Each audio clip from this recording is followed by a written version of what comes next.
Good evening, cult members, and welcome to Pop Culture Cult. I'm Sean. I'm Janice. And welcome to our review right out of the theater of Devotion. Jonathan Majors, Glenn Powell, about the Korean War, and the pilot, Jesse Brown.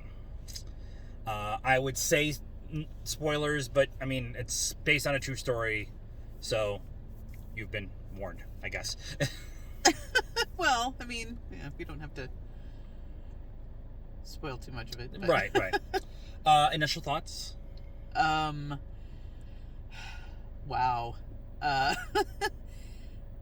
It's really good.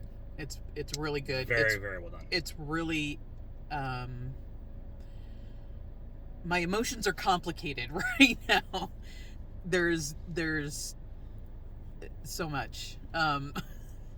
There's the whole, he's a black man in the 50s, in the Navy. He's a pilot. So there's that whole dichotomy between him and everybody else on the ship, including his wingman, and the well-meaningness of the people that are close to him, his wingman, his team, the his people, squadron, his squadron, but harmful helping. They think they're doing him, a favor or helping him out, and they're actually making his life worse in some situations.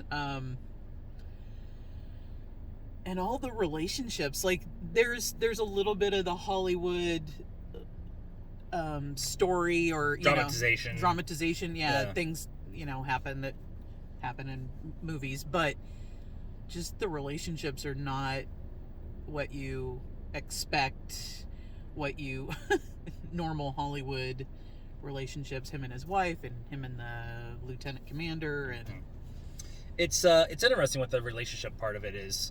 They definitely deal with racism on the ship, in the real world, in Europe. It's definitely dealt with. It's not like it's like it's not a big deal, or it's whatever in the corner. But I think from my point of view, as a middle-aged white dude, I believe it's handled fairly well. It is addressed and pointed out how it was wrong, and then it is up to you to decide on if he handled it was the right way or not. And I say that because there's a couple times where you want to punch somebody, and his wingman Tom, played by Glenn Powell, does, and Jesse's the one who gets in trouble for it because he's the black guy. And that happens multiple times in the relationship with them. Tom trying to do the right thing and play it by the book, and Jesse and telling him finally, like, if I play it by the book, I'm not here. And that educational process is really kind of interesting to see in a movie that is about a war that not a lot of people talk about. The Korean War, actually, even the movie starts with the Lost War. The Korean War is not something that was talked about much in my upbringing, and the only reason that I really knew about it is because my father was in the Air Force right after the Korean War had happened, and it was stationed in Alaska for 2 years.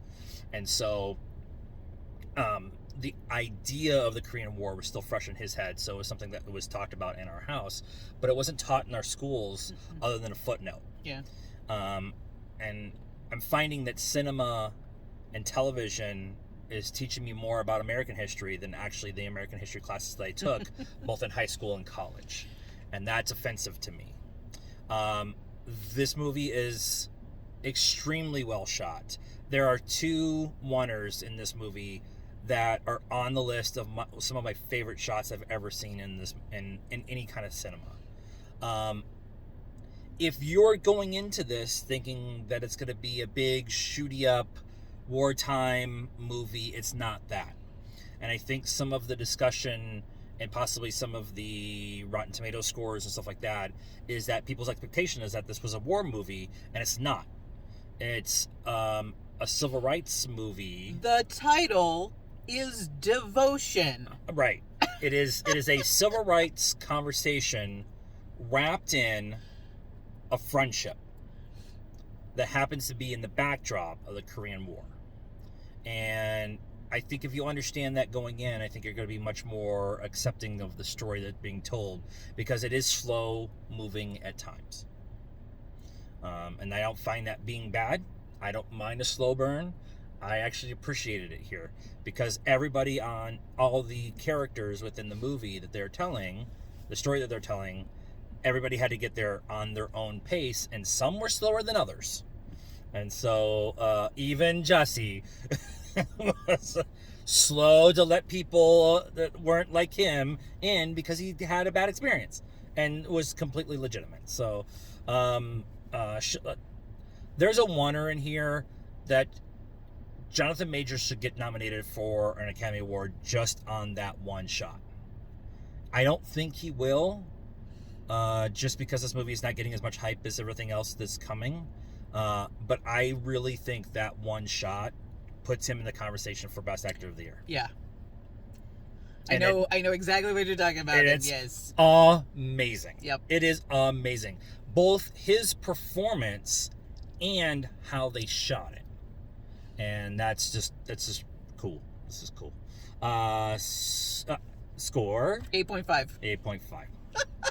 I'm gonna put this out there. 8.5.